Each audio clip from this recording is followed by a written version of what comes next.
ভাই আমি এই ধানে কি নাটিবো স্প্রে করতে পারবো কি না? ধন্যবাদ সুজন ভাইকে যেহেতু আমার কাছে ডেকে নিয়ে আসলো মাঠ দেখানোর জন্য।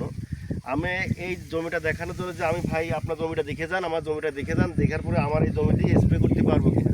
তা আমি এসে সরাসরি এসে মাঠে দেখলাম, দেখার পরে ধানের যে স্টেজটা আছে প্রতিটা ধান এখন মাথা হেলে গেছে, এরকম হেলে গেছে।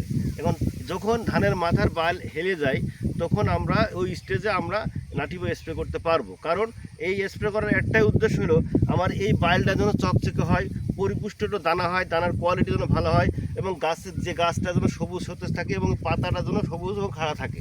যে কারণে আমরা এই নাটিবোটা স্প্রে করবো। এখন পাশাপাশি এখন আরেকটা বিষয় আছে, আমরা পরীক্ষা করব কারেন্ট পোকা আছে কিনা।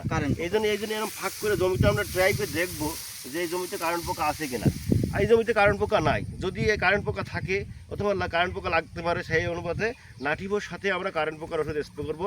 কারেন্ট পোকার জন্য আমরা যে ওষুধই বাজারে পাবো সেটার সঙ্গে 100 মিলি অথবা 100 গ্রাম যেটা হোক না কেন, ওর সাথে নাটিবো পার বিঘায় 40 গ্রাম দিয়ে 4 ড্রাম পানি দিয়ে স্প্রে করবো।